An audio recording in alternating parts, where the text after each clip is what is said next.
Fellow gardeners, let's talk about one of the most fundamental yet surprisingly complex aspects of growing beautiful, thriving plants: watering. After years of watching my own plants go from flourishing to failing and back again, I've learned that watering isn't just about giving your plants a drink. It's about understanding their language, their needs, and the intricate dance between soil, roots, and moisture that keeps our gardens alive. Whether you're just starting your gardening journey or you've been nurturing plants for decades, these 5 watering principles will transform how you approach this essential garden task. Trust me, once you master these techniques, you'll notice the difference in everything from your tomatoes' flavor to your flowers' vibrancy. Here's something that might surprise you. Watering your plants every day could actually be harming them. I learned this lesson the hard way when my prized pepper plants started showing signs of stress despite receiving daily attention with the watering can. Deep, infrequent watering encourages plants to develop robust root systems that can access water and nutrients from deeper soil layers.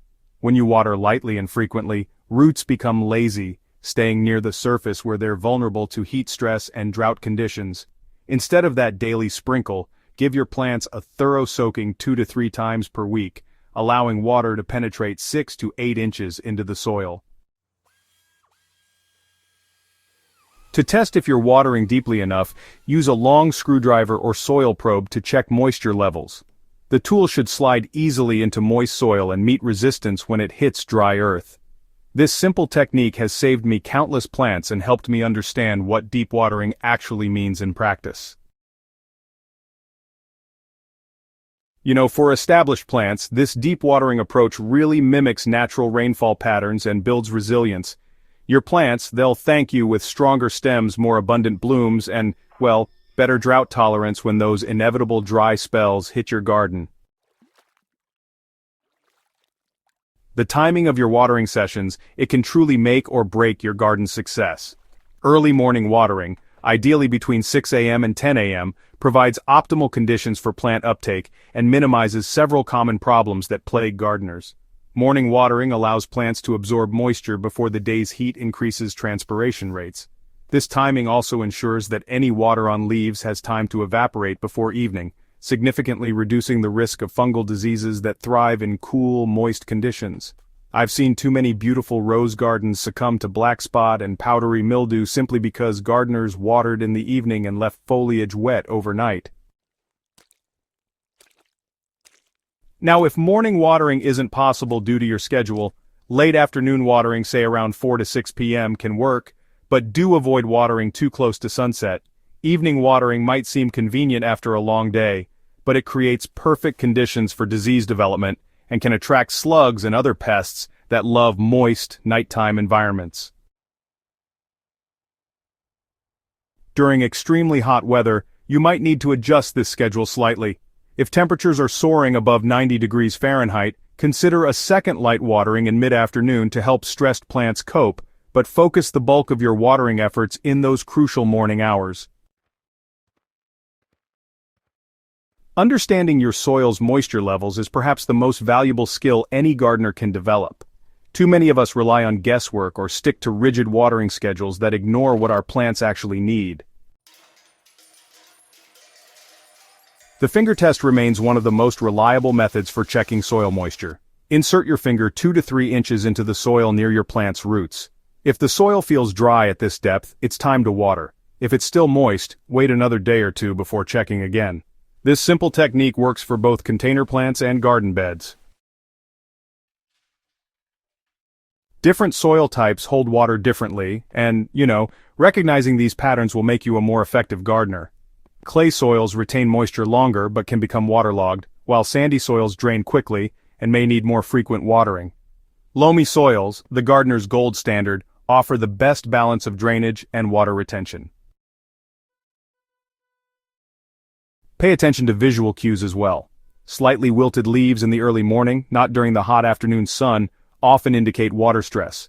Soil that pulls away from container edges or develops a crusty surface layer also signals the need for moisture. Learning to read these signs has helped me prevent both underwatering and overwatering disasters in my own garden. This tip might seem obvious, but you'd be amazed how many gardeners waste water and create problems by focusing on leaves rather than roots. Directing water to the root zone ensures maximum uptake while minimizing disease risk and water waste. Overhead watering with sprinklers or watering cans might look satisfying, but honestly it's often pretty inefficient. A lot of the water actually evaporates before it even reaches the roots, and wet foliage can become a real breeding ground for fungal problems. So instead, try using soaker hoses, drip irrigation, or just direct your watering can spout right toward the soil around each plant's base.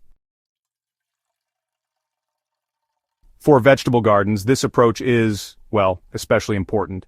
Tomatoes, squash, and other plants that are kind of susceptible can develop some serious fungal issues when their leaves stay wet for too long. I've learned to create these small wells or little depressions around my plants to help direct water right to the root zone and prevent any runoff. Mulching around your plants really supports this root zone watering method by helping the soil hang on to moisture and stopping evaporation.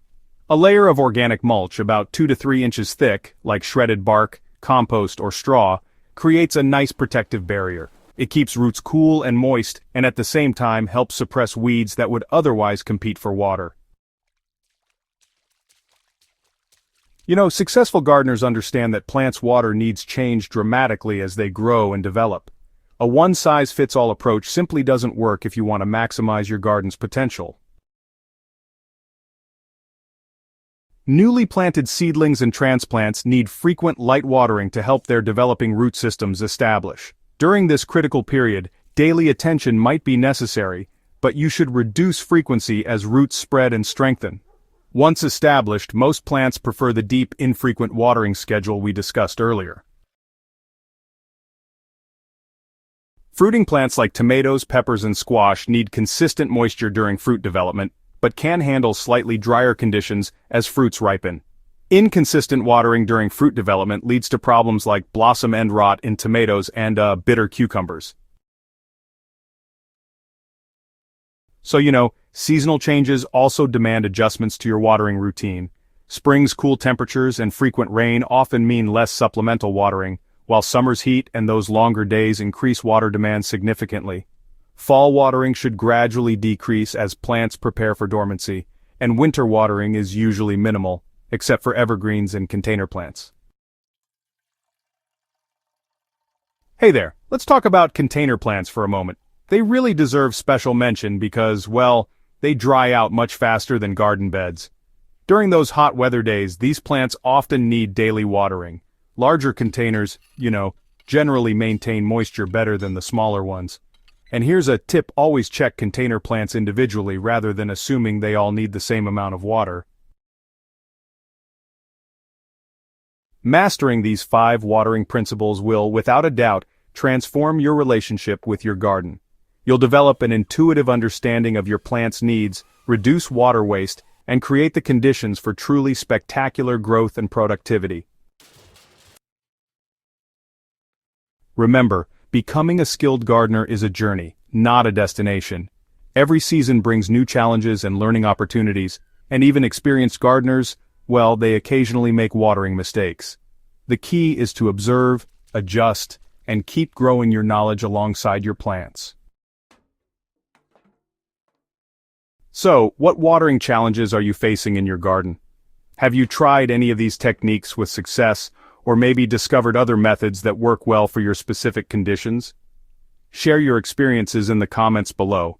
Your insights could really help fellow gardeners solve their own watering puzzles. If you found these tips helpful, don't forget to subscribe to Soilsage Chronicles for more practical gardening wisdom. And hey, share this article with other gardeners who might benefit from these watering strategies. Together, we can help more gardens thrive and create the abundant, beautiful growing spaces we all dream of cultivating.